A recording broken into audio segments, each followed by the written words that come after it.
in the entire northern Kenya region. 14 counties to be specific.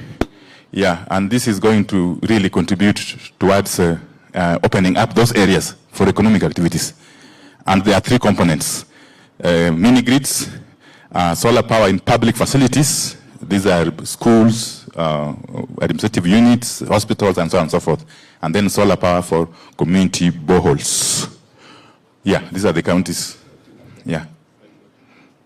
Yeah, and this project is being implemented by both KPLC and REREC, covering different number of sites and the number of contractors. These contractors are few because one contractor may do more than one project. Yeah. Yes, the total amount, Your Excellency, of course, is 11.4 billion. Yeah, this particular component is 9.4 billion. Yeah.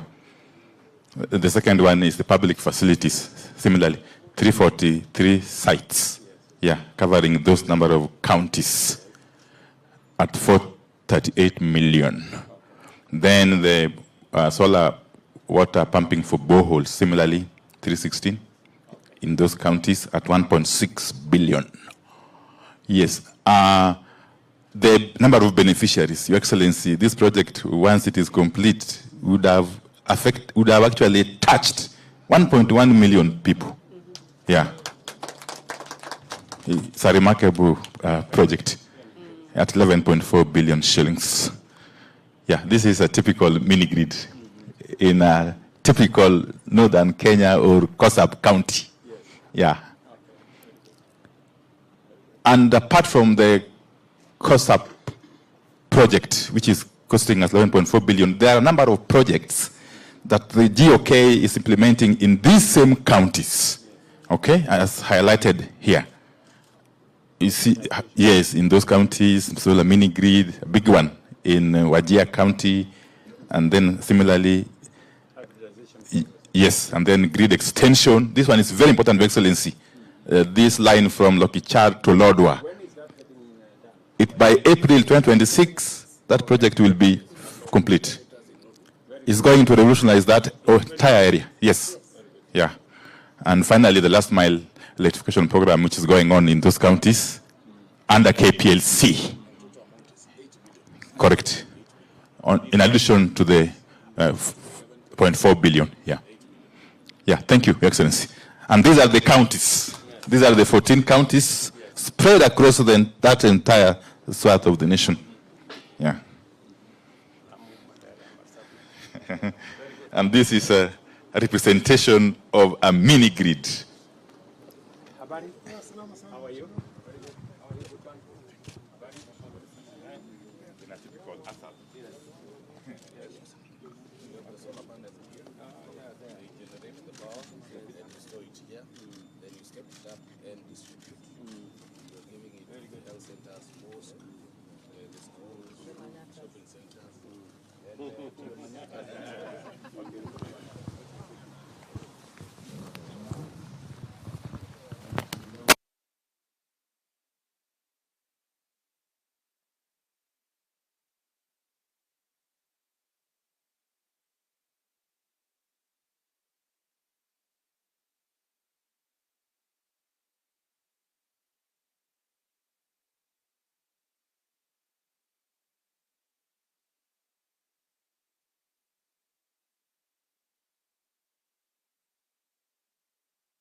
present, led by Principal Secretary for State Department of Energy, Mr. Alex Washira, Dr. Chimiao Fan, Country Director for World Bank, Chair of the Energy Committee in the National Assembly, Engineer Vincent Kawaya, Members of Parliament, Chairpersons and CEOs present, all national and county government leaders present, distinguished guests.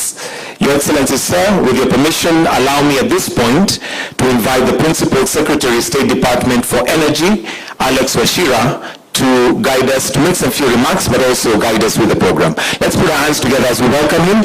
Karibu sana, Bwana PS. Welcome.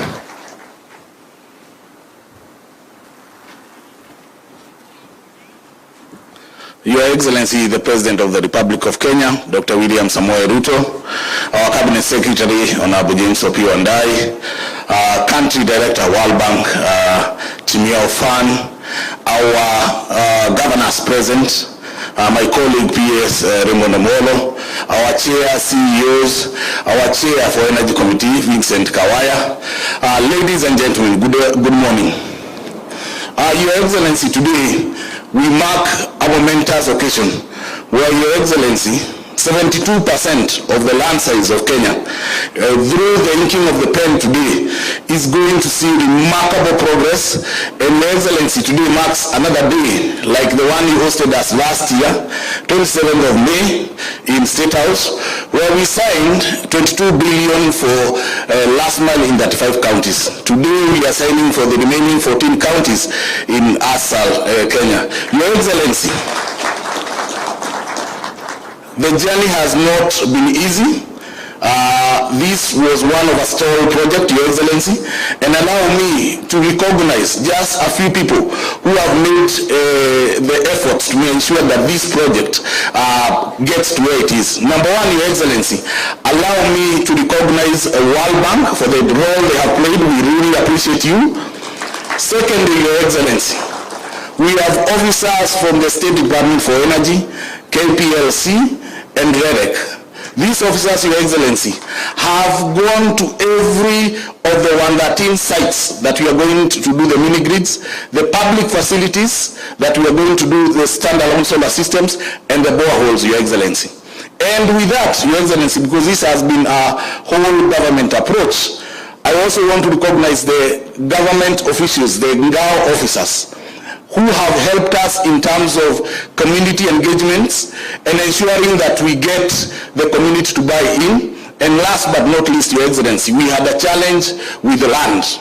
And I want to single out National Lands Commission and the Ministry of Lands that has really helped us to get where we are.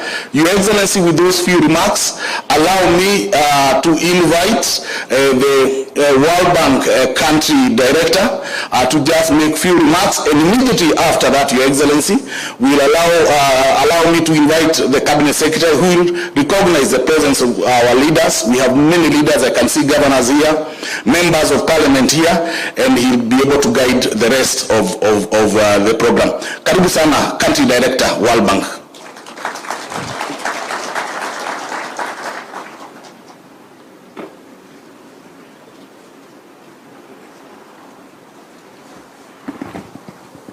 Your Excellency, Mr. President, Honorable Cabinet Secretaries, Principal Secretaries, Governors, Senators and members of the National Assembly, distinguished guests, ladies and gentlemen, a very, very good morning to you all. Jumbo.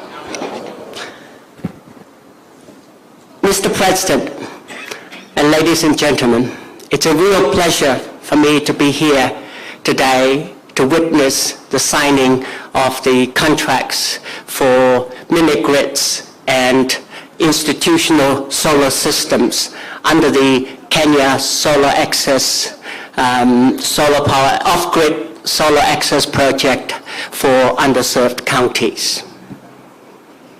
Ladies and gentlemen, for most of us here today, electricity has become an essential part of our lives. I think you would all agree that in fact our lives will actually be quite miserable, literally, if we don't have access to electricity for a few days or even for a few hours. And yet, on this continent, there's still some 600 million people who don't have access to electricity. I think you will agree with me that is not acceptable. And that is why the World Bank Group, together with the African Development Bank, has set an ambitious target of providing electricity access to an additional 300 million people by 2030 on this continent. Kenya has been a leader in renewable energy, Your Excellency. And with about 76% of electrification today, I think you're well on your way to reach universal electricity coverage by 2030. And we at the World Bank are very proud to have been a partner in Kenya's electricity and energy sector and in your journey to reach 100% renewable energy and universal coverage of electricity. We're very committed to provide support, to provide electricity access to an additional 18 million people in Kenya by 2030, Your Excellency, and this project is one important part of that initiative. As you've been briefed, Your Excellency, Mr. President, that there are already close to 900 million people that already benefited from electricity from this project, and a total of between 1.2 to 1.3 million people will have access to electricity. In addition, this project will provide affordable and reliable electricity to many public facilities like schools, healthcare facilities, and other community facilities, as well as, I hope, to many, many businesses. Your Excellency, I believe that these electricity access will not only improve the lives of the 1.3 or so million people who will benefit directly, but I believe it will be an important catalyst to help the country to create more, better, and more inclusive jobs. I know a goal that you have in your mind every day, Mr. President. We are very committed to support you in this journey, and we're very proud to have been your long-term partner. Mr. President, ladies and gentlemen, you have our commitment to continue to support you in your journey to foster sustainable and inclusive and resilient growth, and to create more, better, and more inclusive jobs, and a bright future for all Kenyans. Thank you.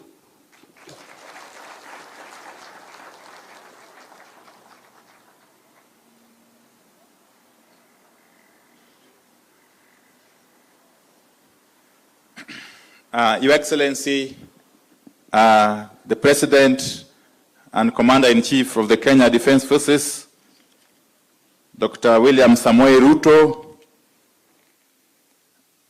distinguished guests, ladies and gentlemen, hamjambo, hamjambo tena, muko sambamba. Aya, correct. Let me say this, Your Excellency, allow me to thank you most sincerely for accepting our invitation to grace this very important event. This event, Your Excellency, without a doubt, marks a major milestone in our energy transformation. Your Excellency, today we are setting on a journey to light up a huge landmass of the Republic of Kenya that in ordinary circumstances would not have been able to get access to electricity. It's only happening in under your administration, Your Excellency. Your Excellency, you know Kenya's Vision 2030 And indeed, your own commitment is to see universal access to electricity by the year 2030. And that is in tandem, Your Excellency, with Africa's Mission 300, which the World Bank and other stakeholders are spearheading, Your Excellency. Your Excellency, under your administration, we have seen remarkable progress. It's only a few weeks ago that we commissioned similar mini-grids in islands on Lake Victoria and other parts of the country. These are regions, these are places that would have taken centuries for the national grid to get to them. And Your Excellency, this is further testament to your commitment to develop the country equitably. Your Excellency, there are parts of this country that have been left behind for very many years. Very many years. It is only under your administration that they are now in a position to fail as part and parcel of the Great Republic of Kenya. So that is a wonderful achievement. That as you develop the country, you develop it holistically, as a whole, without leaving any section or part of the country behind.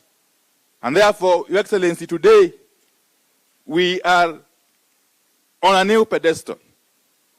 And as we embark on this journey, we only pray that God gives you good health and the courage to continue steering the ship of the country.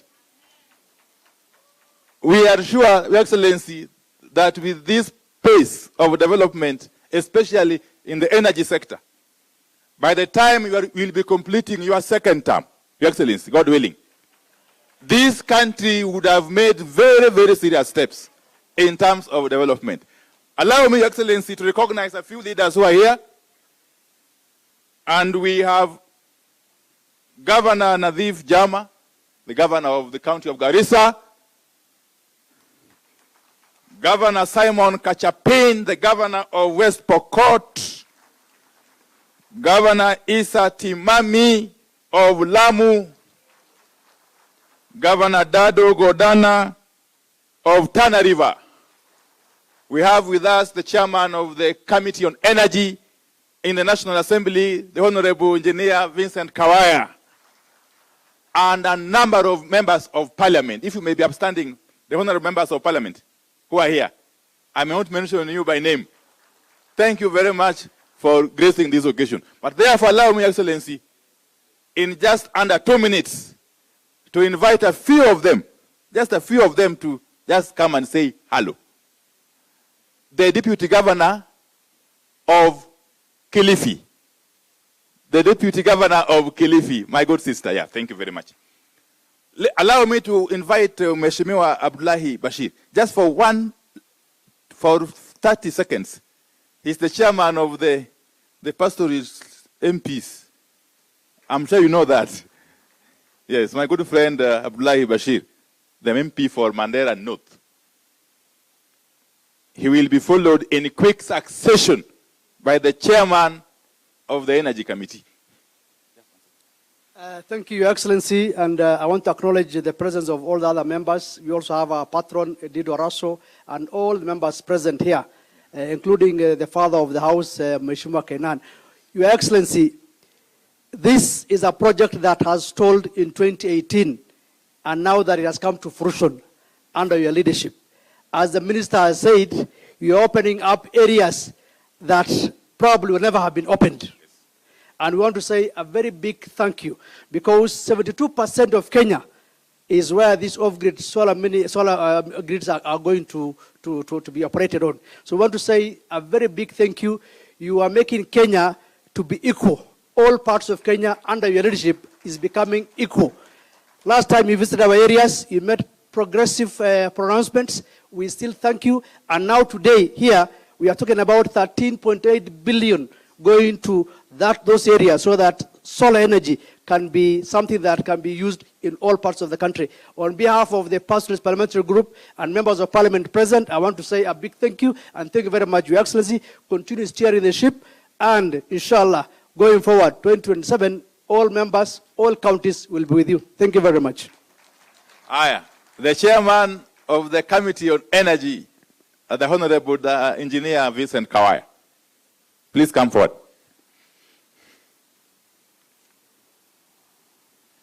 Thank you. Your Excellency, leaders present, today is a momentous day.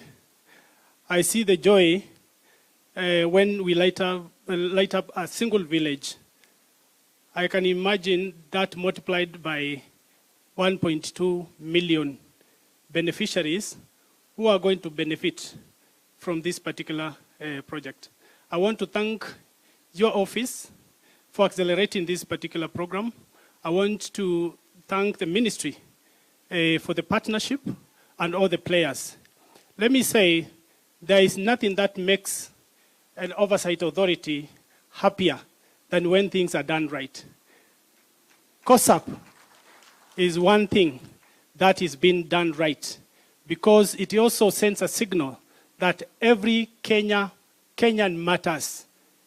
A huge population has been left out just because they have a huge landmass. Probably the population might be small, but Your Excellency, you have said that all these Kenyans matter and you are lighting up all these villages. I want to pledge the support of the Energy Committee.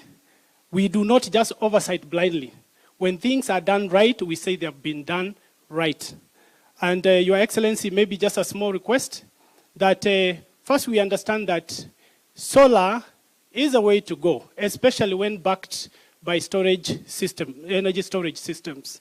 Because it happens conveniently that these areas covered by COSAP solar projects, they actually are naturally lit with enough solar that can be able to sustain these programs both during the day and during the night.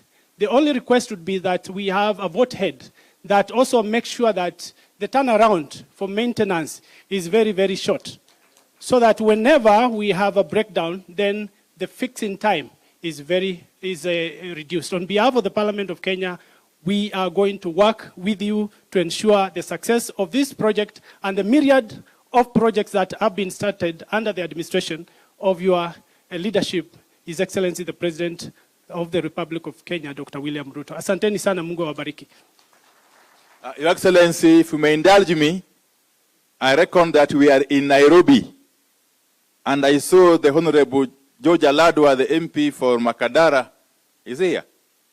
Okay, who is also the chairman of Nairobi. Just 1 second, before I invite the governor. If I don't invite him, I'll be in trouble, Your Excellency.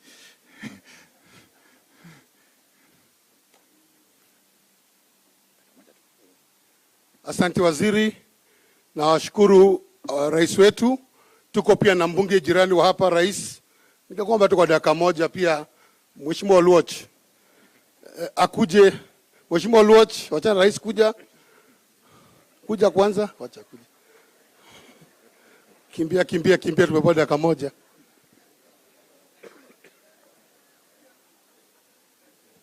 You know, I have my chairman of the county directing me wachana na rais, which is a very difficult call to do.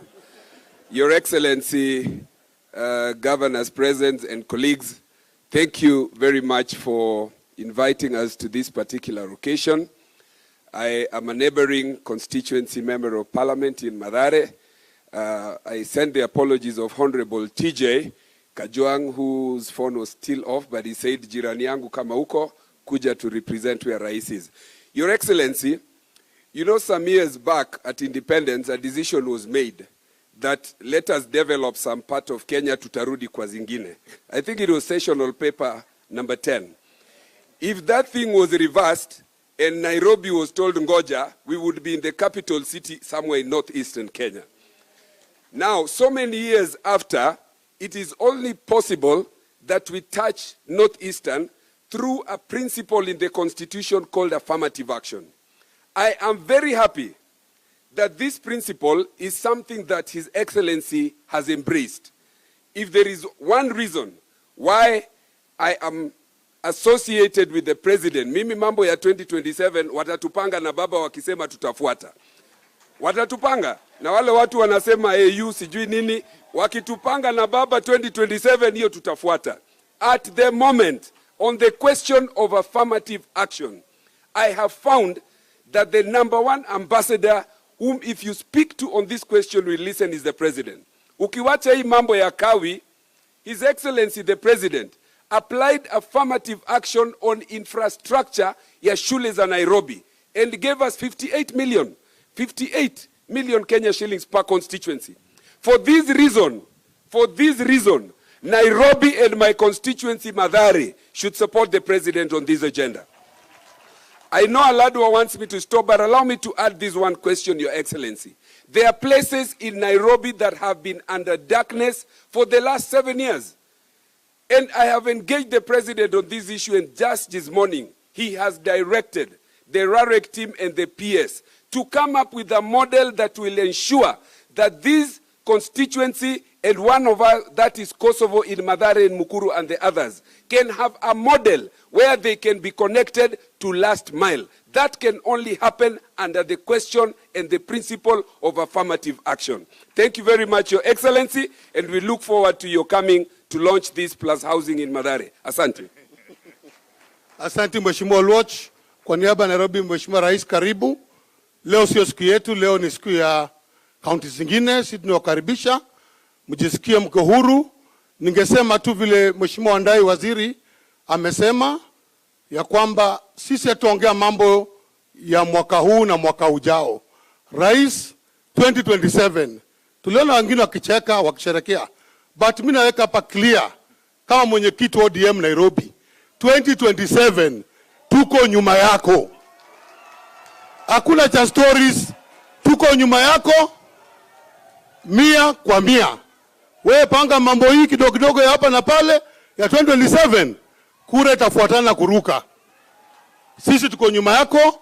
Umetembea na baba, tumeona Jumamosi, last week tumeona, na hiyo ni heshima kwa ndugu yako mkubwa.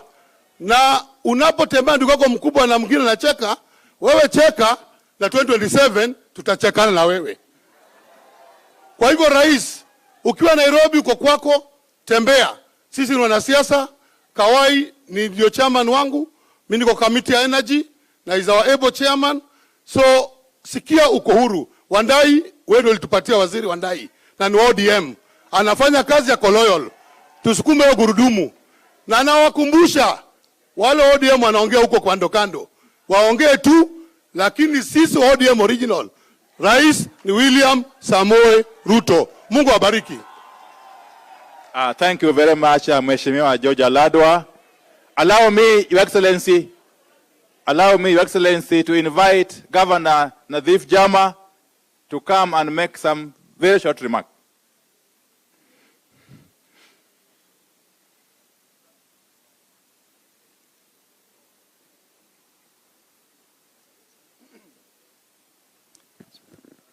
Your Excellency, the President of the Republic of Kenya, my colleagues, governors present, CSS, PSS, MPs, and all protocol observed. Your Excellency, my remarks will be very, very brief. I want to make my remarks on behalf not only of the COG, but also in particular on behalf of the many ASAL counties represented here or who are the beneficiaries of this program in my capacity as the chair of the Council of Governors Committee of the ASAL counties. And also, Your Excellency, I want to mention to you that of the many counties who are benefiting, all the 10 counties of the FCDC are also beneficiaries in this program. Your Excellency, without saying much, we want to say a very big thank you to you and to the World Bank, to the national government entities, RAREC, KPLC, and all those who undertook this program. No doubt this is a game changer in our counties, Your Excellency, and most of the beneficiaries, as I said, are our people in the ASAL counties. We are extremely happy that this game-changing project will indeed serve our people.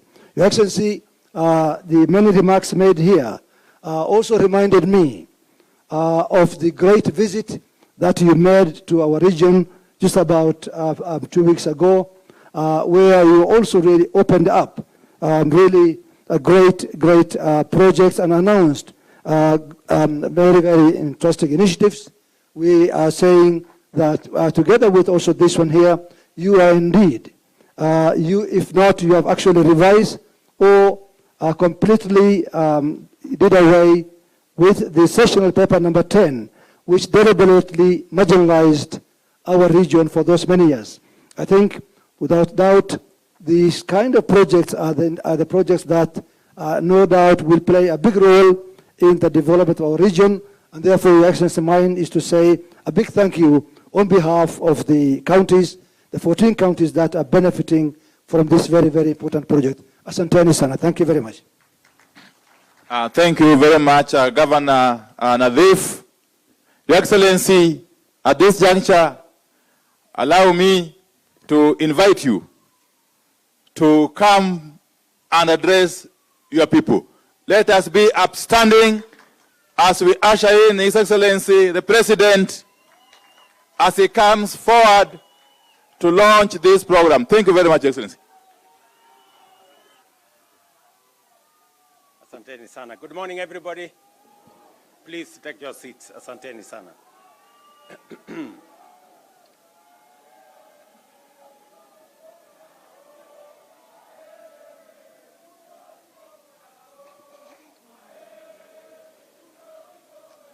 Asanteni sana. Thank you. Asante sana. Nairobi hoye. Nairobi hoye. Bas, asanteni sana. Ningependa kuchukua nafasi hii kwa niaba ya serikali ya Kenya kusema ya kwamba tumefika hapa asubuhi ya leo katika ghafla hii ya muhimu ya mambo ya umeme katika taifa letu la Kenya. And let me make this statement. The World Bank Country Director, distinguished guests, ladies and gentlemen, it is a great pleasure for me to join you today for this milestone event, one that brings us a definitive step closer to fulfilling a fundamental promise to the people of Kenya, achieving universal health coverage by the year 2030. Today, we sign contracts worth 11.6 billion to extend electricity to communities that have remained on the fringes of development. As you're aware, 76% or thereabout is in the asal parts of our republic. And for a very long time, they have been left behind because of the expansiveness of that region and because of other difficulties of communication, connectivity, and other challenges that have bedeviled that corner of Kenya for a very long time. The government of Kenya designed this COSAP program as an affirmative action program to take care of the people of the 14 counties that forms the northern part of Kenya.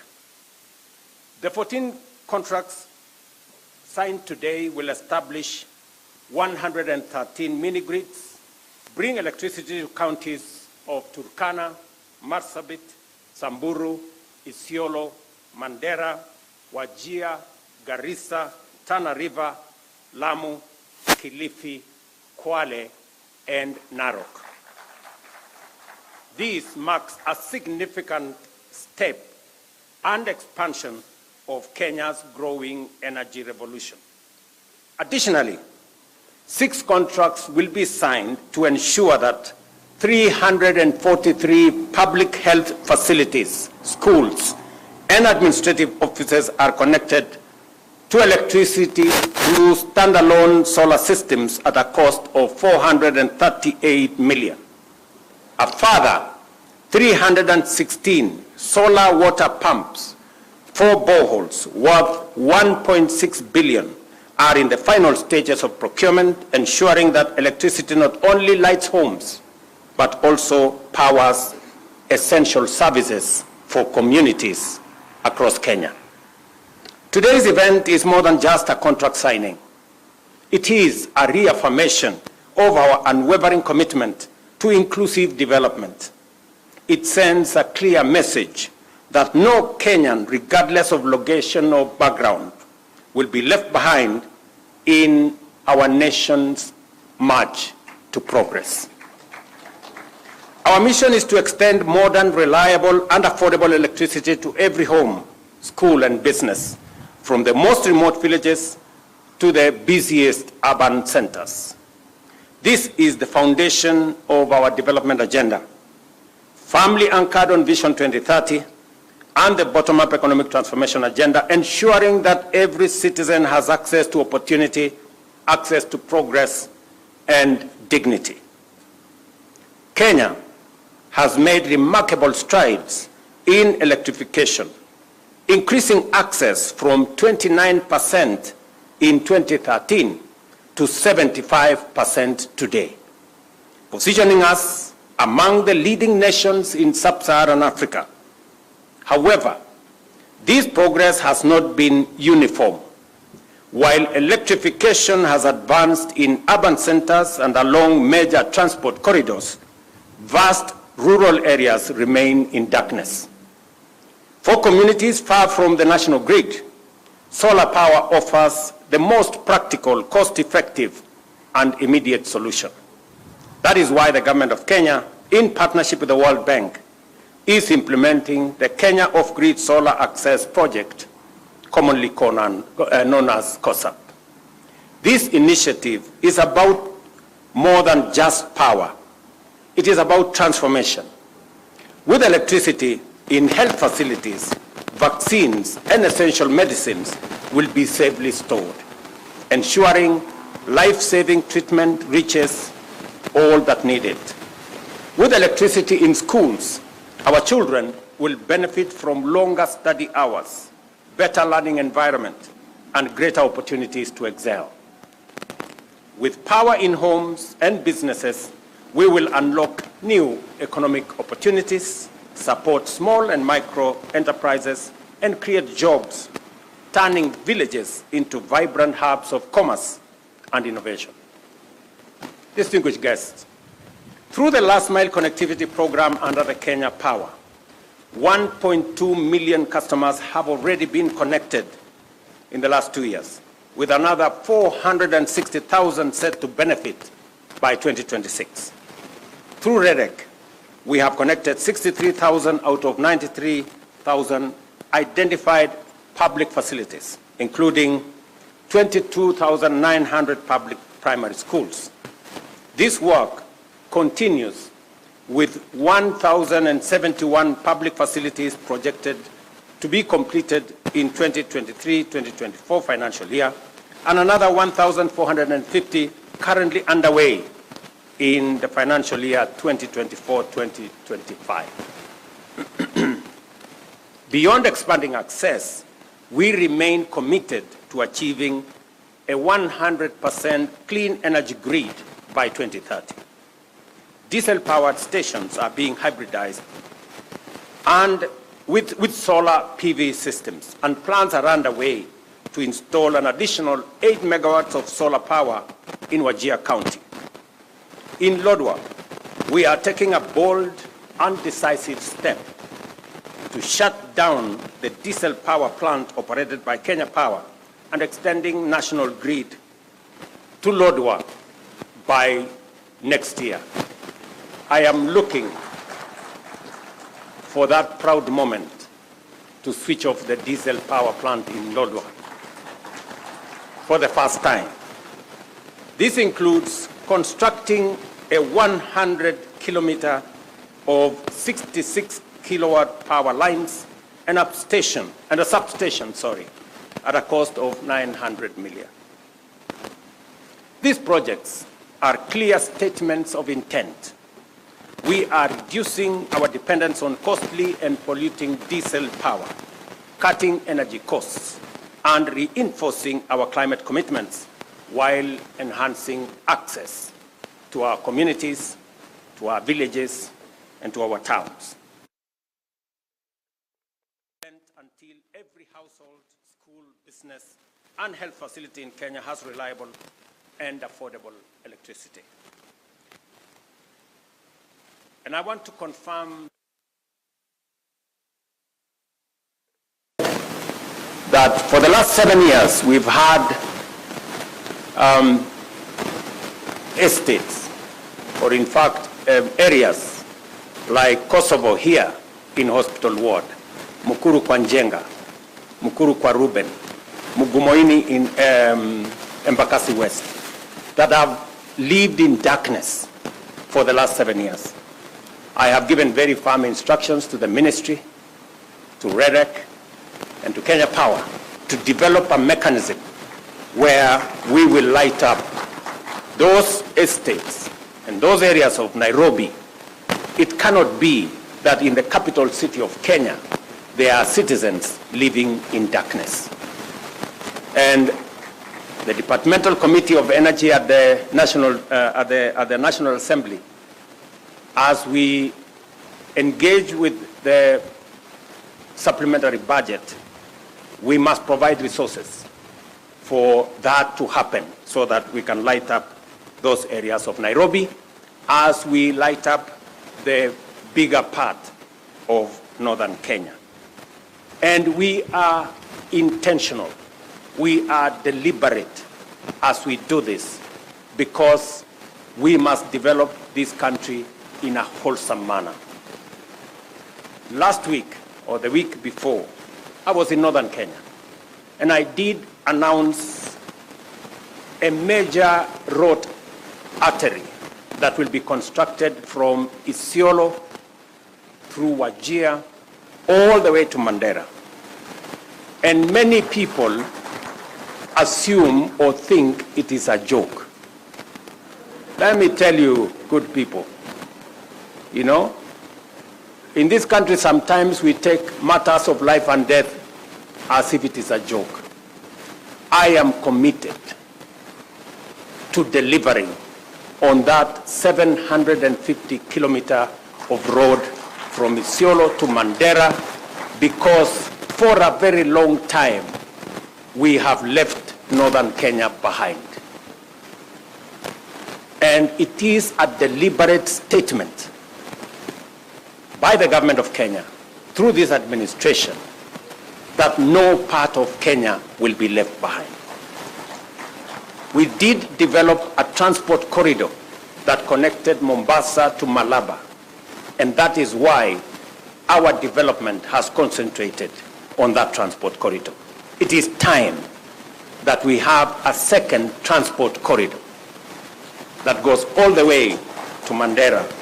And I want to ask the people of Kenya, as we develop that transport corridor, there will be huge opportunities. Take time and sample those opportunities. Find your way and develop. As that piece of infrastructure is being developed, and I want to confirm here that there are already 7 contractors on the ground to make sure that that road is done. And we will continue in developing this country equitably. Every part of Kenya is as important as the other part of Kenya.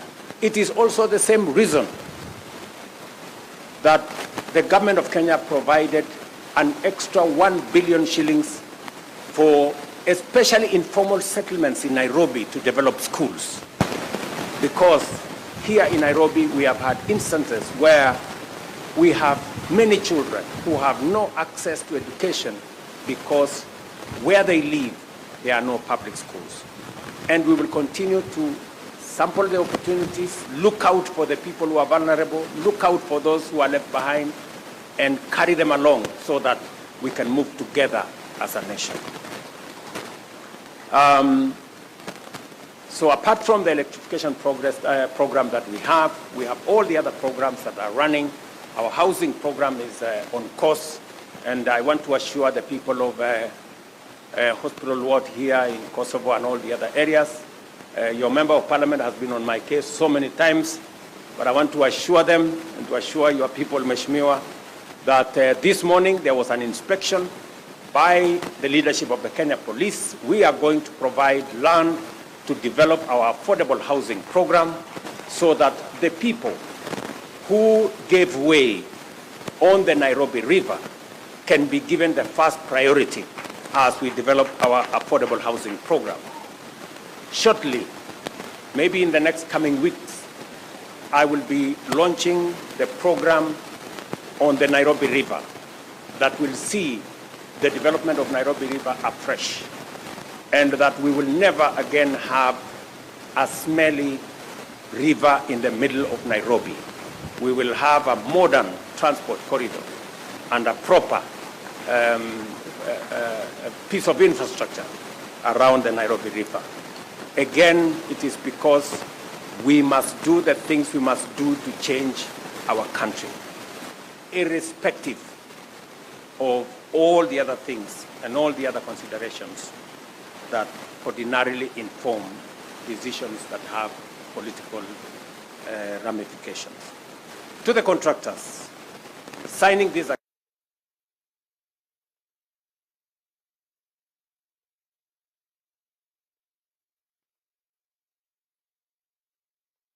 as present here, members of parliament and community representatives, I ask for your support in ensuring this project succeed and deliver tangible benefits to the Kenyans that will benefit from these facilities. And you have my commitment, that of this administration, to work together in partnership with you to make sure that we reach out to what the World Bank director here has given us, that this project is going to reach to about 1.1 million people in northern Kenya, in the 14 counties in northern Kenya, including Narok.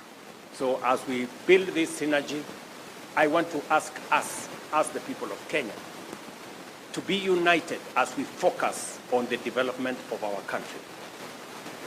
Elections are a one-day affair. Development is an everyday affair. And we must focus our energy on making sure that we close ranks in matters to do with the progress of our nation. And we ensure that we leave no one behind, and we engage everyone along the way as we build a nation, as we work on our development, as we work on our progress, as we work on creating jobs and having a nation that we can all be proud of. So let me encourage all of us as we conclude this event that I am looking forward to working with all the leaders, especially on the subjects that are important to the development of our country and that affect the people of the Republic of Kenya, because that is our calling, that is our responsibility, that is our assignment. Thank you very much to all of you leaders who have come to this event and all the other stakeholders who have come to participate in this event. I look forward to working with you. Asanteni sana. Tafadhali tunaweza keti chini kidogo. So viongozi wa Nairobi wameniuliza ya kwamba kuna sehemu ziko na matatizo ya umeme, vile nimesema hapa. Tayari tushakubaliana mpango ambayo tutakuwa nayo. Watu wa REREC, watu wa Kenya Power chini ya uongozi wa wizara watapanga haya maneno, na tumeambia kamati ya bunge wakati tunatengeneza budget ya supplementary next week tuhakikisha kwamba kutakuwa na pesa ambayo itasaidia kuanzisha hiyo program. Tumekubaliana vile vile wakati tunatengeneza Kenya kwa ujumla. Kila sehemu ya Kenya ni ya muhimu. Leo tunazungumzia stima Northern Kenya, mahali kwa muda mrefu wamebaki nyuma na wamebaki kwa giza.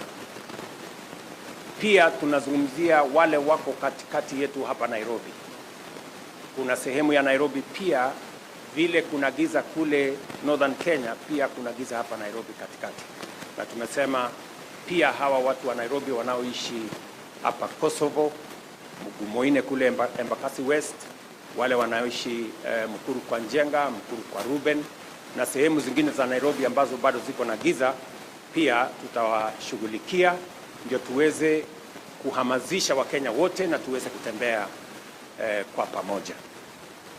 Mimi vile nataka sote kama viongozi, wananchi, tuungane na tushirikiane katika harakati ya kusukuma mambo ya maendeleo. Hapa Nairobi, wananchi wengi, asilimia kubwa ya Nairobi wanaishi katika sehemu ambazo hazina barabara, haina maji, haina stima, na ndio sababu program yetu ya affordable housing tunaitumia kuisukuma, na mimi niko na imani ya kwamba kwa ushirika wa wananchi na viongozi wa hapa Nairobi na Kenya mzima tutaweza kutekeleza mpango huo kwa manufaa ya vijana wetu watakaopata ajira katika sehemu hizo, kwa faida ya wananchi ambao wanatafuta makao, na vile vile kuhakikisha kwamba tunaishi katika mazingira na mji ambao uko na mpango, uko na taratibu, na tunaendelea mbele sisi zote kwa pamoja. Asanteni sana na mimi nawatakia heri. Asante. Tumpongeze rais kwa makofi tafadhali. Kwa hivyo naomba tafadhali wale ambao tunalete meza tulete kwa haraka ili tuweze kuwekwa kwa sahihi kwa kandarasi. Let's take our seats please. We'll now progress to the signing of the contracts, and at this point allow me to invite the CS, the PS and the country director for World Bank to come and also be part of the witnesses. But we'll also invite Mr. George Nduati Kibe together with Dr. Rose Mkalama to come and sign on the mini grids for Lot 4 and Lot 5 for Geo Solar Systems, starting with Geo Solar Systems. So kindly, if we can have Mr. George Nduati Kibe to take his position. Then we'll also have the contracts brought, kindly.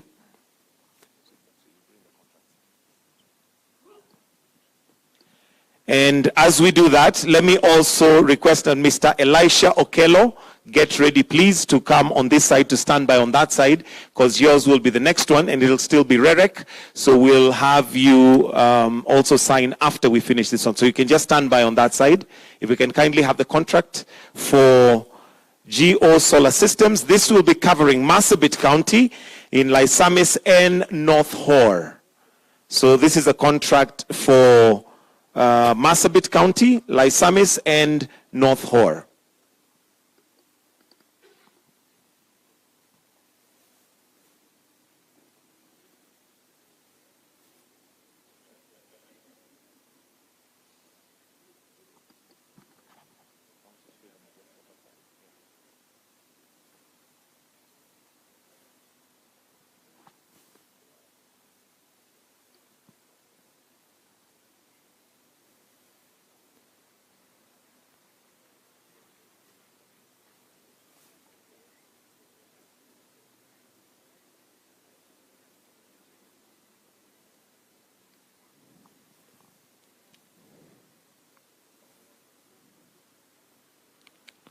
This will be under REREC, and the contractor is Geo Solar Systems.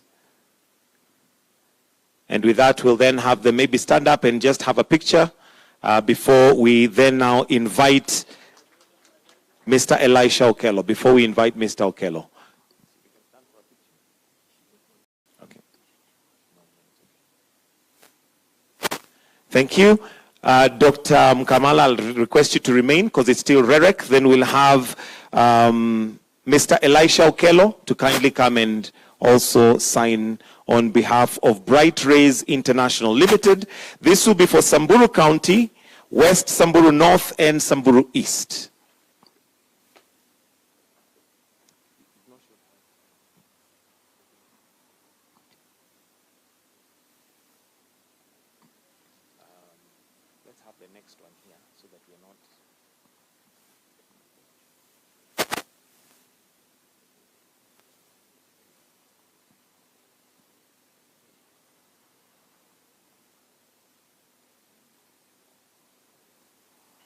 And let's also have Mr. Prakasan, TP, to be on standby. This will be for Kenya Power.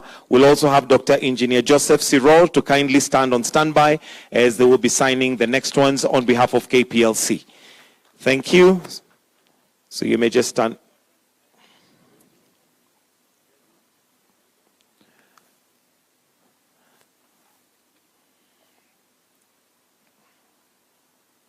Thank you. So let's now have Engineer Joseph Sirol together with Mr. Prakasan, TP, to sign on behalf of KPLC and on behalf of Master Power Systems and Linvit Technologies Private Limited.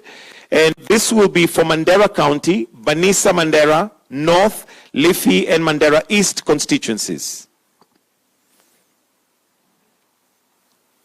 On standby, if we can kindly invite Mr. Japheth Manasseh More to stand on the side as you will be signing the next one, Mr. Japheth Manasseh More.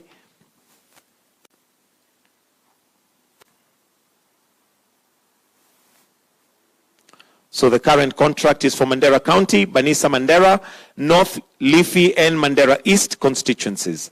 And that's mini grid lot 1.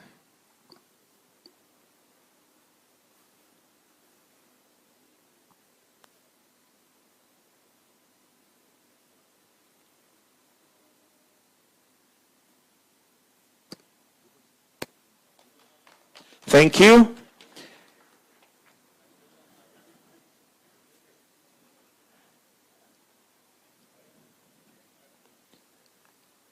So thank you. Next, let's have Mr. Manasseh More together with Engineer Joseph Sirol. This will be on behalf of KPLC and on behalf of Tech 7 Automation Systems, Baran Telecom Network, and this will be covering Kilifi and Kwale counties.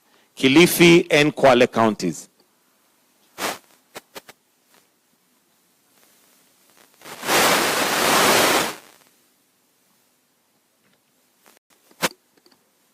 And on standby, if we can have Anessa Osman, please. Anessa Osman to be on the side. You'll be signing next.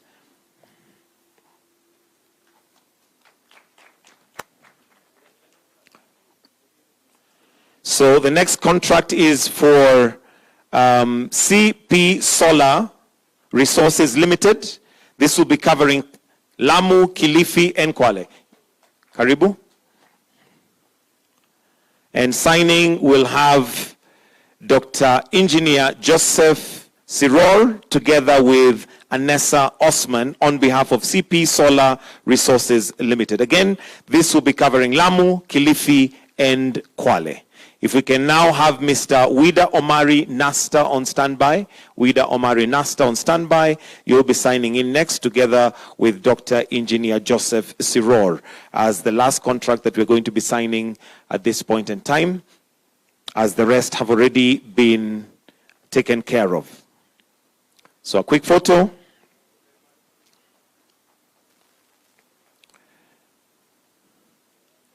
Thank you. Let's have Mr. Wida Omari Nasta to come on stage. And this is on behalf of Fast Conveyor Suppliers. This will be a standalone solar photovoltaic system, Lot 5, which will cover Garissa, Tana River, and Narok counties. That's Garissa, Tana River, and Narok counties. Mr. Wida Omari Nasta is signing on behalf of Fast Conveyor Suppliers Limited.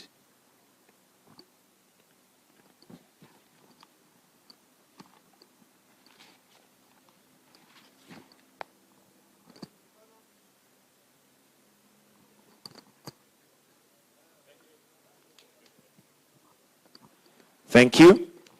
With your permission, Your Excellency, we'll quickly move the table, and let me request all the governors to come on stage for a quick photo with His Excellency. All governors present to kindly come as we remove the table for a quick photo with His Excellency. If I may also just request that we stand a bit forward, move a few steps forward so that we have better lighting.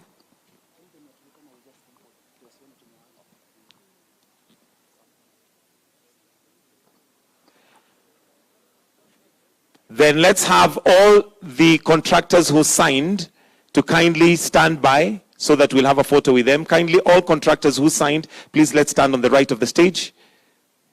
All contractors who signed. All contractors, actually all contractors present. All contractors present, please come for a quick photo. And the last photo will be board and management of REREC and KPLC. So if board and management of REREC, if we can kindly please come and stand on the side, so that will be the next picture after the contractors. All contract, I think we're done with. Thank you. If we can have the governors and the leaders that are on stage to kindly retreat. Let's have all contractors please on stage.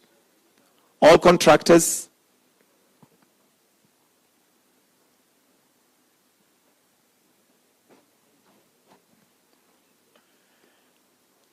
Board and management of REREC and KPLC, please stand on the right of the stage. Your photo will be the last photo as we wind up.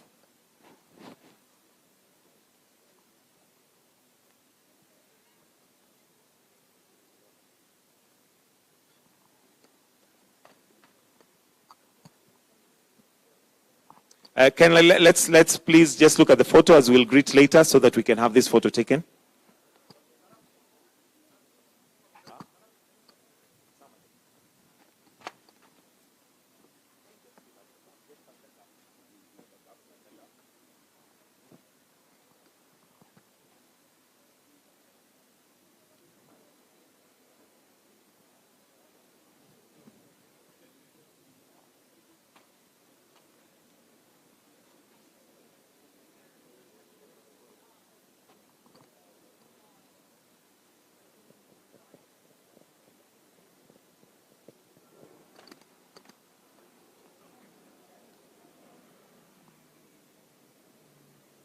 Thank you. If we can all exit to your right, to your left, please. To your left, let's have the board and management of REREC and KPLC as the last photo, please. And we take advantage of the bottom of the stage.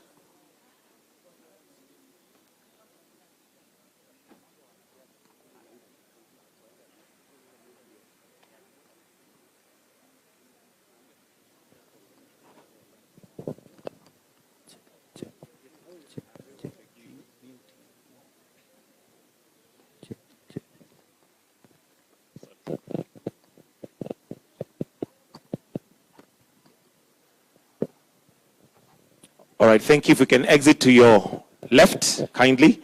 Members of Parliament present, I am under duress to ensure that they get a photo. I had already arranged for those ones, but members of Parliament, karibuni.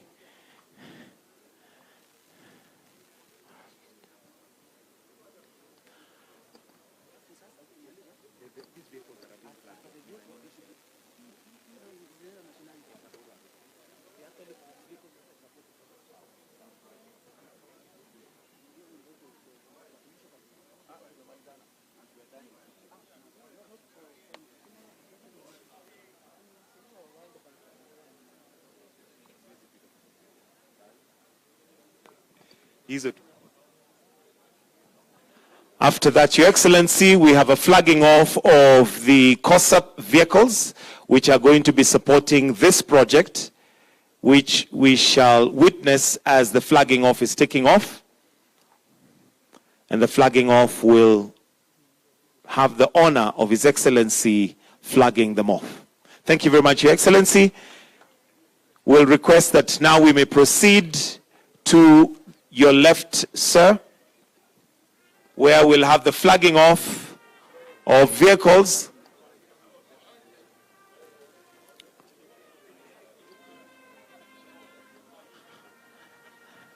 COSAP vehicles to be flagged off.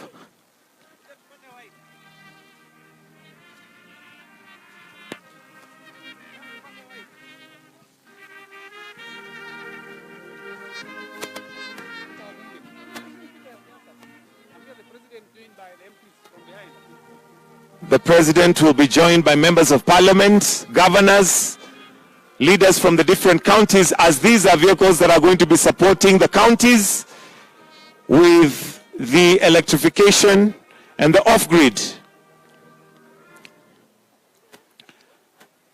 And His Excellency will flag them off in 3. Oh wait, kwanza tufungue bendera. Ngoja. In 3, 2, 1, makofi kwake tafadhali as they flag, as they go.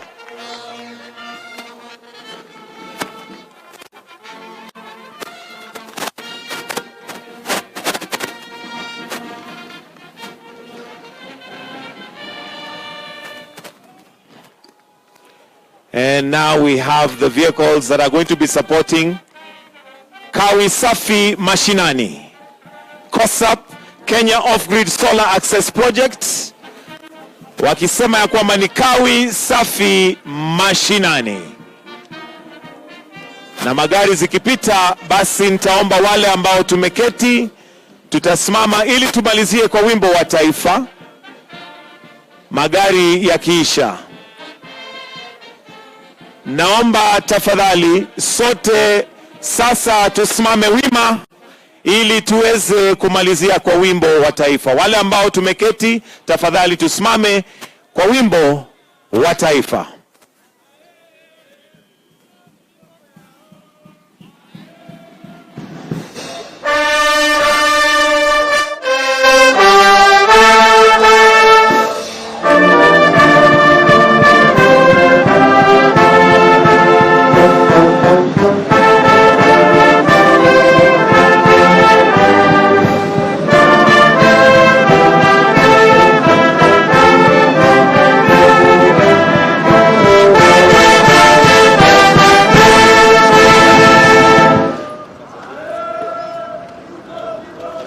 Na sasa tumefika mwisho wa hafla hii.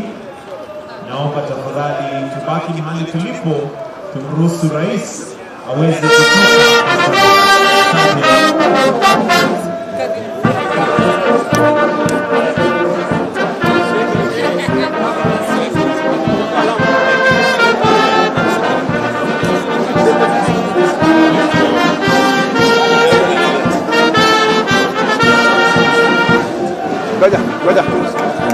Ngoja bro.